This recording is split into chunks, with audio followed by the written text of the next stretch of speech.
Yeah, I'm happy with where those guys have started. Obviously, there's a lot to improve on, but guys have played hard, made plays when they've come their way. I think it's just the beginning of what they're capable of, but do think that they've done a good job to this point. Ryan and Wes. What stands out about Florida's defense out there? They're good up front. They're good in the back end. They've got good players. Structure-wise, they do a couple things that give you some decisions to make, and on third downs, they're really multiple. Do a good job presenting that package and really make you work to earn it.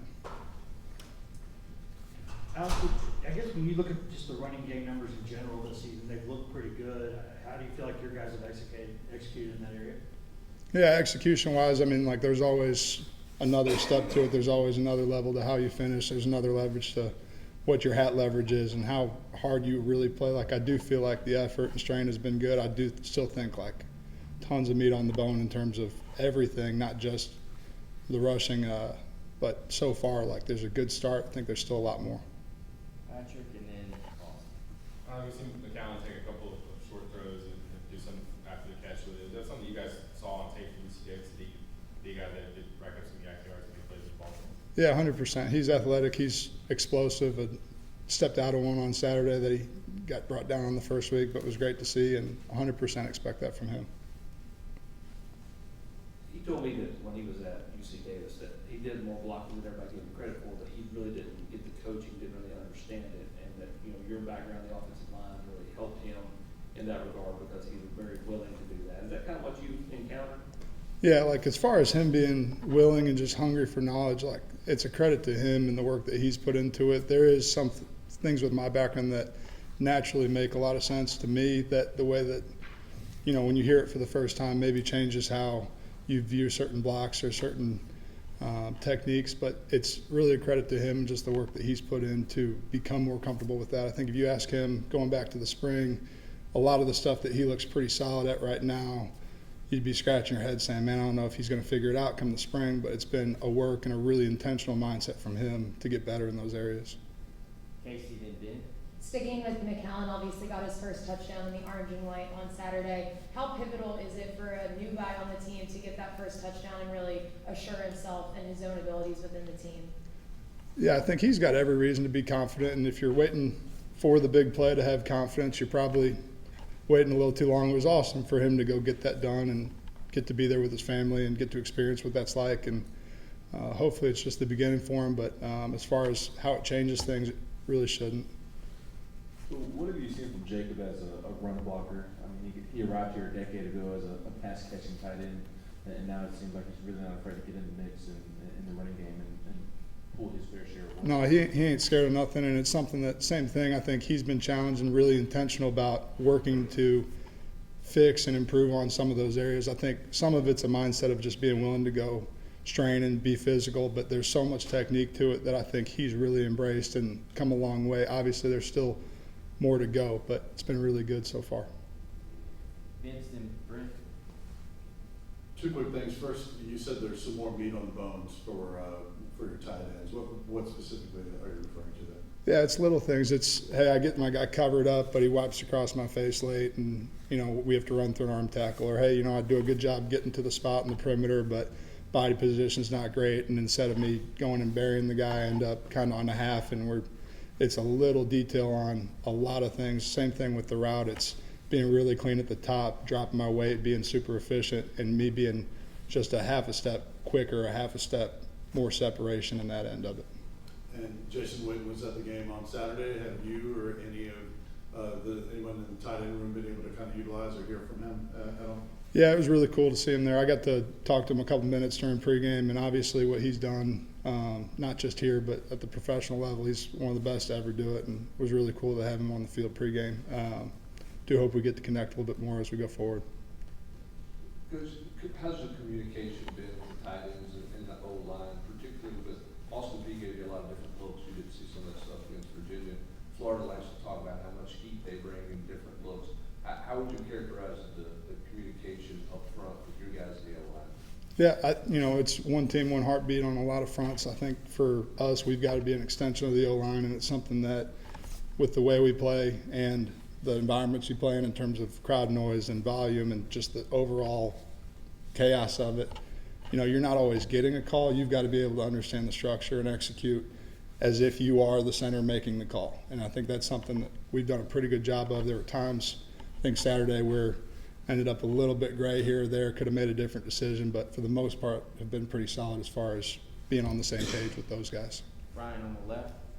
Alec, you obviously did get to play a lot of depth in Saturday's game, but saw a little bit of Ethan in the Virginia game. How's he coming along so far, and what's maybe the next step he needs to take? Yeah, to be more of a factor? he's done a great job, and I think he's absolutely given himself a chance to play. Obviously want to play him more, and do think that in situations where you can do that, he'll be ready to answer the bell. I do think he's come a long way from the spring, even where he was in the beginning of training camp. He's got to continue to take steps and earn it every week in practice, but he's absolutely on the right track. Patrick.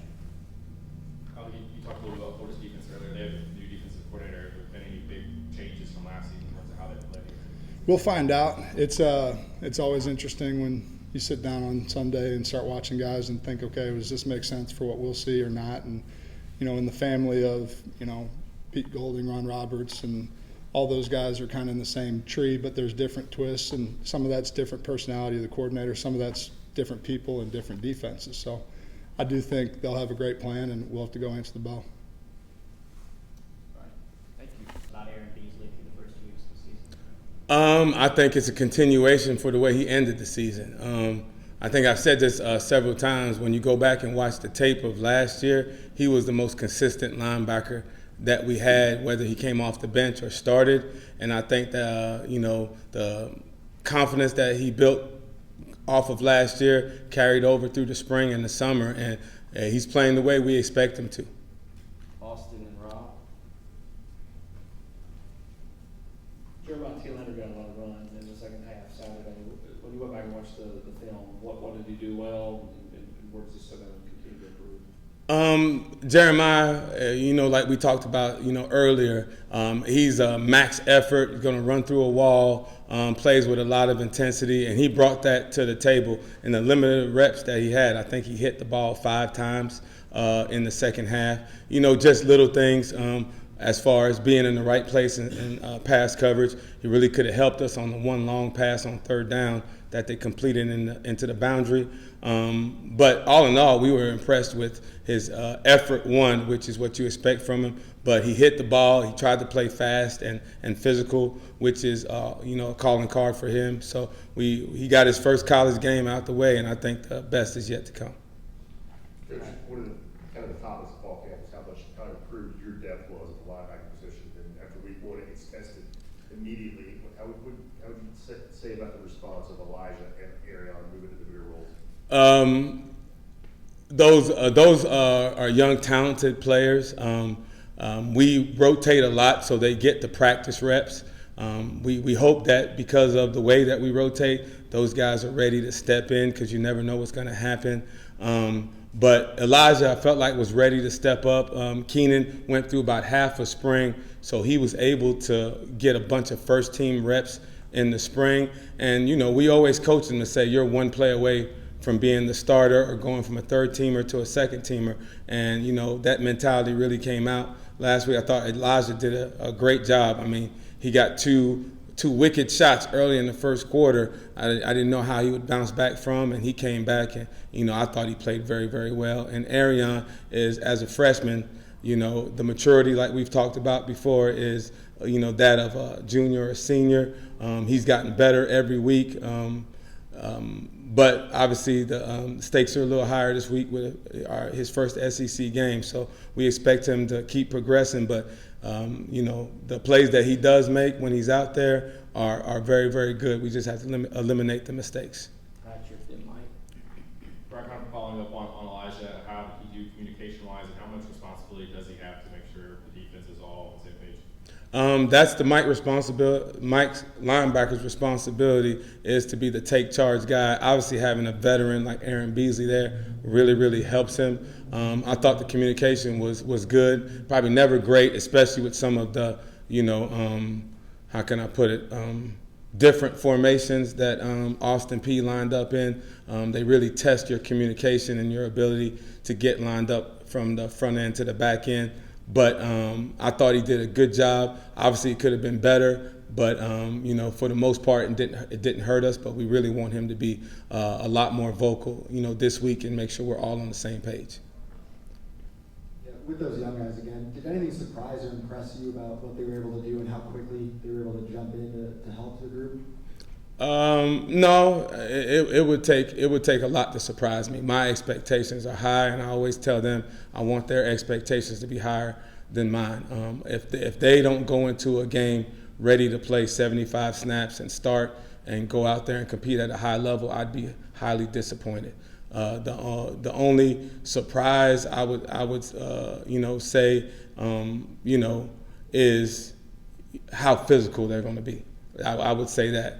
We always say it, you can't really practice it during the week. We were a couple weeks removed from, our last scrimmage, so some of those guys didn't get a lot of reps versus Virginia. I thought for the most part those guys really tried to play physical because I think the speed and the intensity part and the assignment part, I really expect them to be, as ready as a starter would be, but then the physicality of it, you want to make sure that they match it or can exceed what your expectation would be, and I thought they did a good job there.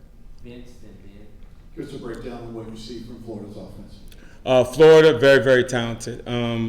We always start with the quarterback. I think Graham Mertz. I had a chance to see him when I was in the last job I was at, and I know he's a super, super talented kid. Really good arm, really good pocket presence. I know he was a highly recruited kid coming out of high school. Shows the poise and shows the pocket presence of a big-time quarterback. We're going to have to do a great job with him, and the thing that I think he's done, in the first two games, he's shown the ability to pick up yards with his legs, which I know he's not known for. So that adds an extra element to him.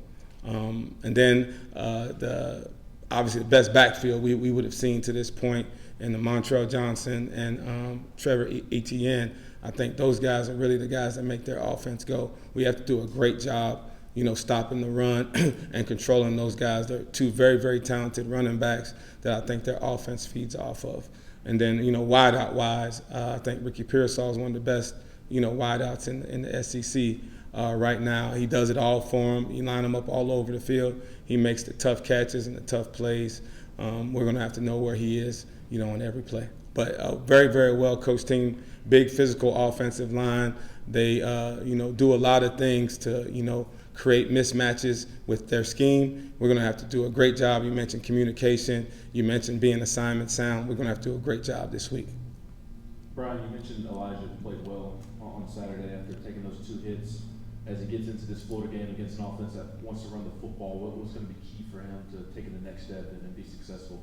It's going to be reading his keys, putting his eyes in the right place. The big thing, with their run game, they have a lot of movement on their offense, and that could lead, especially an inexperienced linebacker, to put his eyes in the wrong spot. We got to make sure he's, obviously in tune to what we're doing on defense and make sure we keep our run gap integrity with all the things that they do. If he does that, I know he'll be fine. Adam and Paige. I know you like to have a deep rotation, but obviously you've got two freshmen in that rotation. Is there a great temptation just to say we're going to go with two guys and just stick with two guys the whole game? The great part about our system is the guys that practice the right way, they're going to play. We're not going to rotate just to put a body in there. If I ever put a guy in there and I don't think he could help us win the game, then that's shame on me. Those guys earn their right to go practice. They earn their right through practice to go out there in the game. And when they're out there, kind of like I said earlier, we look at them as starters. If they don't practice the right way that week and they haven't been playing at a high level, they're not going to play. The rotation starts because we feel like we have 4 or 5 guys that practice at a high level and can be starters. We don't expect a drop off when we put guys in the game. And if we did, I'd be doing everybody a disservice, and I wouldn't do that. I guess Austin P, it looked like there was occasional times where the offense there were some breakdowns, and whether it was the quarterback scramble on a 4th down or just being able to pound the ball on the ground. What did you see in film from that game, and how are you addressing that, getting ready for a run-heavy Florida team? The quarterback, got out on us a couple times, and it was misfits, kind of what we said. We had, two guys in the same gap, didn't get, our leverage on a couple plays with eyes in the wrong spot. They were all correctable mistakes that we wouldn't expect to make, and, they were able to take advantage of it a couple of times, a couple of times on the fourth downs with the quarterback. But, we feel like we got it corrected. I would expect to see something similar that, like what Austin P did this week. So we made our corrections, and everybody on the field kind of understood where the mistakes were. So we feel like we can move on from them. But they did get us a couple times with leverage, but it wasn't because of the call. It was because we had guys a couple times that didn't have their eyes in the right spot, or kind of fit in the wrong gap. Two more, Noah, then Casey. Coach, I know it's only been a week since Keenan's injury, but how involved has he been with the room, and just what's his communication been like with the younger guys? Very. One of the things that he always brought to the table was that leadership aspect. Once he was cleared to come back, he's been in every meeting. Obviously he traveled with us. He's going to travel with us down to Gainesville. He's an integral part of what we do. It wasn't just the physical ability, it was his mental capacity to help everybody in the room because of his experience, and that's just carrying over and probably holds a little bit more weight in the room now because he's seeing it, from the sideline. So most of those guys, when they're in the room, they'll gravitate to him, and even now, during practice, he's on the sideline.